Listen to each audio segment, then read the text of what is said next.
One of the questions that I get asked a lot as a real estate agent and also mortgage broker is that how can I start investing in real estate if I don't have the money to put for down payment? As you know, investing in real estate requires actually 20% down payment, and that creates a barrier to entry for a lot of investors who lack the capital to get into the game.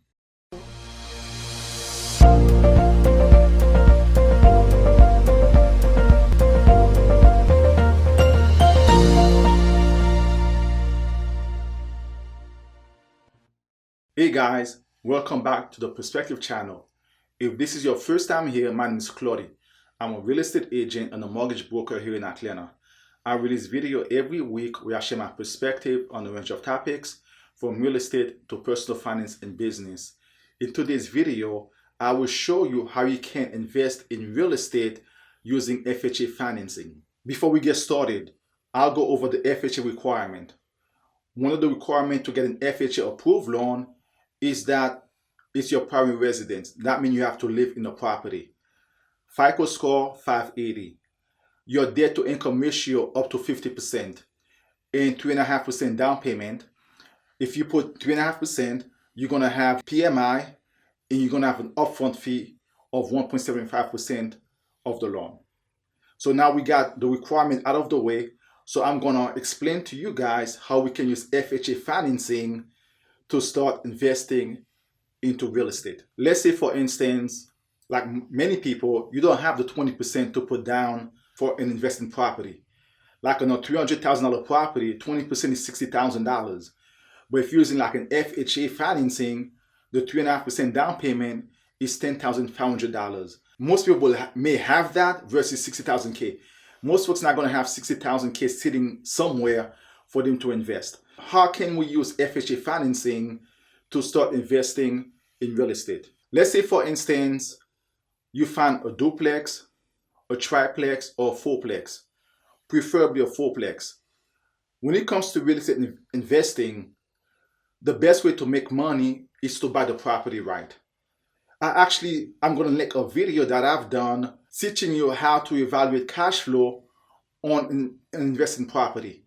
So let's say you find a fourplex, right? And you put 3.5% down. As long as you're going to live in one of the units, so that qualifies now, almost like a 4-unit house or units, because you're going to live in one of the units that qualifies as your primary residence. So let's say you had a good deal on the property. You live in one of the units and you're renting the 3 other units. So if you got a good deal, there's a possibility you may not have cash flow coming every month, right? But if you break even, that's an awesome deal. Think about it. If you got the 3 other tenants paying your mortgage, if then it covers your mortgage and everything else, the unit that you live in, you're living for free, right? So you can save whatever money you're going to pay for your mortgage towards your mortgage, your portion of it, you can save that and think of your next move. So the primary goal here is to get your foot in the game. Now that you are in the game now, you can think of your next move. So let's say you live in a property for a year. So that's the FHA requirement. You have to live in a property for a year.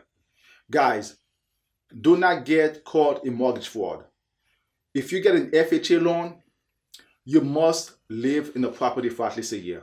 Otherwise, you're going to get yourself in trouble. Let's say you live in a property for a year. You got a good deal on the property. And after a year, you build up enough equity into the property. Let's say at least 20% of equity into the property. So what you can do now, you can refinance that mortgage, the FHA mortgage, into a conventional loan.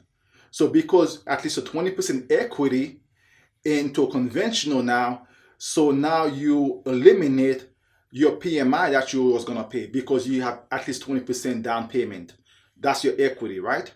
So now your unit that you was living in now, you can rent that unit. Now you have a property, a fourplex that is fully occupied with 4 tenants. So because when you was living in there, you was actually living for free. So now your unit now can generate positive cash flow. It all depends how you want to manage the property. If you want to do it yourself or hire somebody else, whatever the case may be. Once again, I've done a video on that and kind of show you how to analyze all this stuff. So once you completed a year, you live there for a year, you want to move on to a next property. Once you refinance that FHA into conventional, you can actually get another FHA loan for your other property. So if you want to move to another duplex, triplex, or fourplex, you can use the same process again, as long you're going to live in one of the unit. The key, you have to live in one of the unit. And your down payment going to be 2.5%.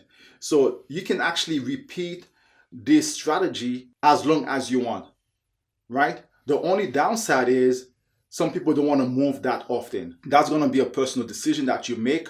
But if you're comfortable moving every year because you have a goal in mind, the next 5 years you want to acquire X amount of property, some people don't mind doing that. Just for a year, they stay in a place like a small unit and with the other 3 and keep building their portfolio. That's going to be entirely up to you. So when you come to an FHA now, there's definitely some pros and cons.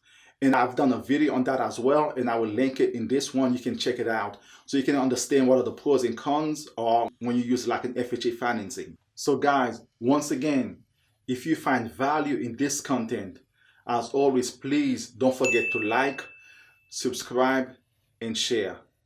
I want to thank you guys for watching, and I'll definitely see you on the next video.